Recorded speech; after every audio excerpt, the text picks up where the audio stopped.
जीवनात एक वेळ अशी येते की सर्वांनाच नोकरीतून निवृत्त व्हायचे असते आणि ती निवृत्ती कधी आहे, किती तारखेला आहे हे नोकरी करणाऱ्या प्रत्येक माणसाला माहीत असते. आणि म्हणूनच त्यानंतरचे जीवन कसे सुखकर ठेवता येईल हे ज्याच्या त्याच्या हातामध्ये असते आणि ज्याला त्याला माहीत असते. निवृत्तीनंतरचे जीवन सुखकर कसे होईल या विषयावरचा हा व्हिडिओ आहे. नमस्कार, मी रमेश. चला तर मग आजच्या मुख्य विषयाकडे वळूयात. नोकरी म्हटलं की काय? नोकरी म्हटलं की काम, ठराविक वेळेत सर्व काही करायचे, शिस्तबद्ध जीवनक्रम म्हणजे नोकरी. नोकरी म्हणजे वेळेची सकारात्मक उपयोगिता, नोकरी म्हणजे पैशाची आवक. नोकरी म्हटलं की सर्वांच्या गरज आवडीनिवडी पुरविण्यासाठी असलेली सक्षमता. बालपण, शिक्षण आणि तिसरी पायरी म्हणजे नोकरी. नोकरीच्या पहिल्या दिवसापासून तर निवृत्त होईपर्यंत आयुष्यातील सर्वच उत्तरदायित्व जर संपले तर निवृत्त जीवन सुखकर होऊ शकते.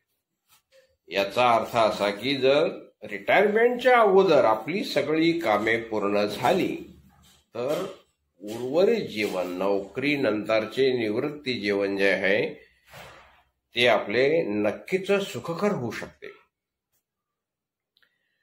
नोकरी लागली की लग्न, मुलं बाळ, आई वडिलांची निवृत्ती, भावा बहिणींची लग्ने इत्यादी बदल घडून येत असतात.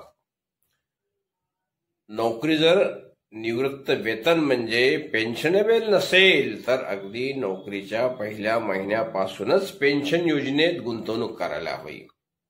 मला काय सांगायचंय, आपण ज्यावेळेस नोकरी धरतो त्याच वेळेस आपण त्या नोकरीच्या ठिकाणी चौकशी करायला पाहिजे की आपल्याला पेन्शन मिळेल की नाही. पेन्शन मिळत नसेल तर आपण ज्या दिवशी नोकरी धरली त्या पहिल्या महिन्याच्या पगारापासूनच आपण पेन्शन योजना सुरू करायची. आपल्या पेन्शनची जी काही तरतूद आहे ती आपण पहिल्याच पगाराच्या वेळेस सुरू करायला पाहिजे.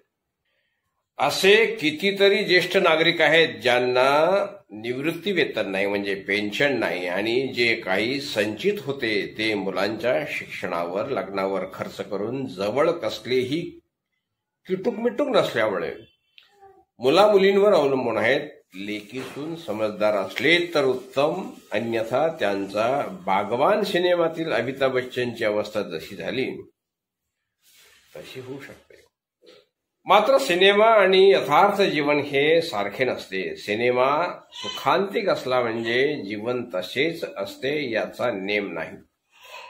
प्रत्येक व्यक्तीला अगदी मरेपर्यंत परावलंबी राहणार नाही याची खात्री करून घ्यायला हवी.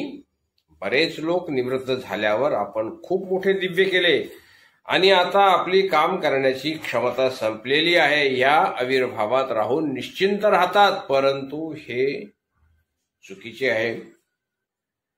मनुष्य निवृत्त होतो याचा अर्थ ज्या कामासाठी त्याला नियुक्त केले त्या कामासाठी त्याची उपयोगिता संपलेली असते, परंतु इतर कामे तो करू शकतो. त्यासाठी बरेच विभाग आपल्या निवृत्त लोकांना कॉन्ट्रॅक्ट बेसिसवर एका ठराविक वेतनावर ठेवतात आणि त्यांच्या अनुभवाचा लाभ घेतात. जर ते काम मिळाले नाही तर आपल्या अनुभवांचा ज्यांना लाभ होऊ शकतो अशा ठिकाणी आवेदन करून काम मिळविण्याचा प्रयत्न करावा. पेन्शन योजनेत गुंतवणूक केली तर रिटायरमेंट नंतर सुद्धा आपल्याला पगारा इतकी रक्कम महिनेवारी मिळू शकते. म्हातारपणात आपला पैसा आपल्या जीवनाला सुखकर करते. त्या पैशाची काळजी घ्यावी, आपल्या जवळच ठेवायचे. आजीवन ते आपली काळजी घेतात. आपण तारुण्यात विचार करायला विसरतो आणि वार्धक्य आता खूप दूर आहे असे समजतो, पण केव्हा 40 आली, मुलं मोठी व्हायला लागलेत, केस करडे होऊ लागलेत की समजावे आता वार्धक्य जास्त दूर नाही. त्याच्या आगमनाची आणि स्वागताची तयारी करायला हवी.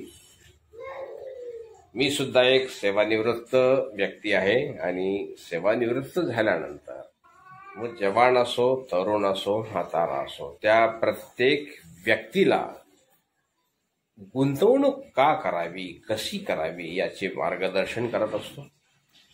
आपणास हा व्हिडिओ कसा वाटला ते अवश्य कळवा. पुन्हा भेटूया नवीन विषय घेऊन. तोपर्यंत नमस्कार, धन्यवाद.